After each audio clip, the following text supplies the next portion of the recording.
Hello, I am Meryl van der Merwe, the owner of FundaFunda Academy. Today I have with me Leah Bose. She is our ACT tutor. I'm going to be asking her a few questions so that you can figure out whether our ACT services will be a good fit for you and your family. So Leah, let's start off with, when should students first take the ACT? I believe that students should start as early as possible, and I would recommend even as early as the spring of your freshman year. That way you get a good baseline and you know how much work you have to do. Ideally, in my opinion, you want to go into your senior year. If you have to take the test in your senior year, you're just looking to raise your score 1 or 2 points. So the earlier you can get that idea of where you have and how much work you have to do, the better. And once you've signed your child up for their first ACT test, what prep should they do before they start? I would definitely at least read the instructions and get familiar with the test. We actually have an ACT introduction course that we put together for, I think it's $10, and that walks you through the whole process about registration. It gives you tips for each of the sections, and it gives you practice questions, tells the student what order the test is going to occur in, how the scoring works, what the instructions are, just gives you that basic introduction so that when they're in there, they're not as nervous because they have an idea of what to expect. Right, and I'm going to put the links to that class below this video, so you can just click right through to see if you would like to grab one of those for $10.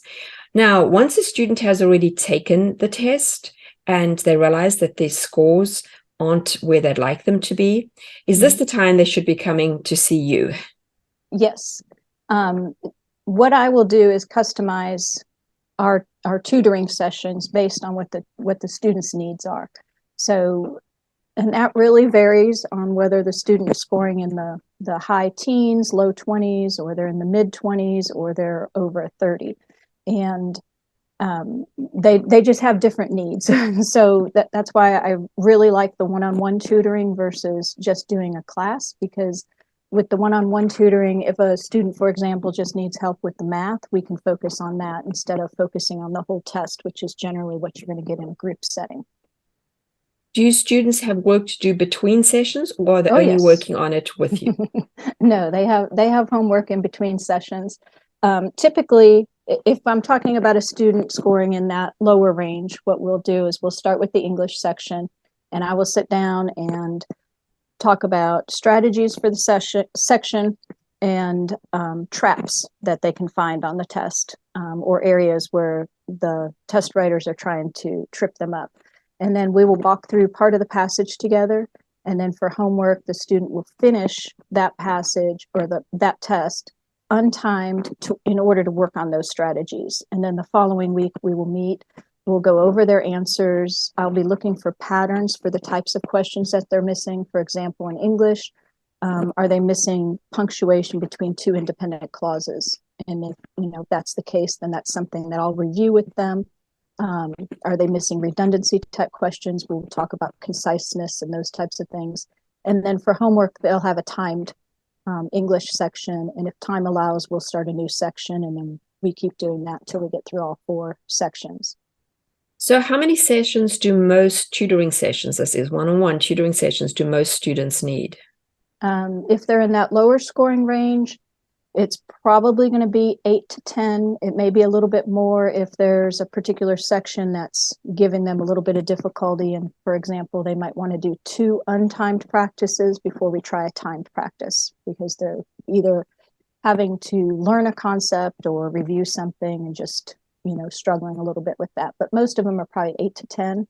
And that would allow us to do at least one full length practice test after we go through all 4 sections individually. If a student's scoring on the higher range, then I've had some of them where we've just met for a total of 2 hours.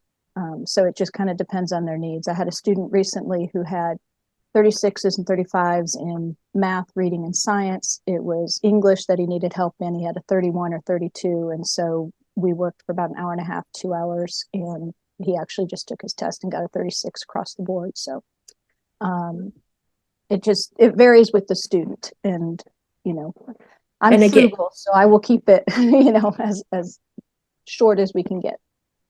and I'm assuming that how much the student's score will be raised will also vary from student to student. Oh, yes. A lot of that depends on the student input. I give them the tools and then, very strongly encourage them to use them and to apply them. I recently had a student who talked to me after he just got his April score, and he apologized because he went up 1 point, and he said, "I'm really sorry, this is all on me. I've not put in the effort that I need to do for this. And I promise if you'll work with me on this next session for the June test, I will put in the effort because I really want to improve this."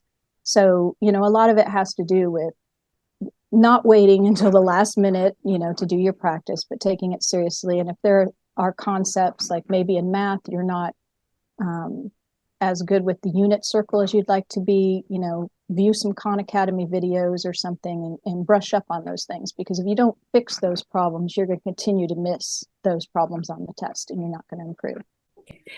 Okay, and my last question is, why can Zoom one-on-one coaching be more effective and useful than in-person coaching?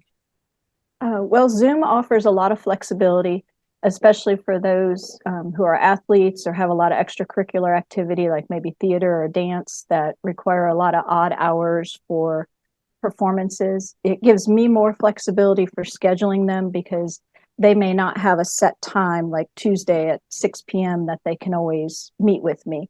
So it allows us flexibility, like maybe we meet at 7 a.m. in the morning one week, but the next week we're going to meet at 9 p.m. or something like that. It also obviously works for the students that I have, across the country in Arizona, California, or the other direction in Massachusetts, because it's a long drive for them to come see me. So it just gives us a lot of flexibility. The student, I will pull the test up on the screen, and the student's able to see that, and I'm able to write on it. I've got my fancy little writing board, so I'm able to make markings on the test and everything, just like we were sitting side by side. So there's a lot of flexibility with Zoom.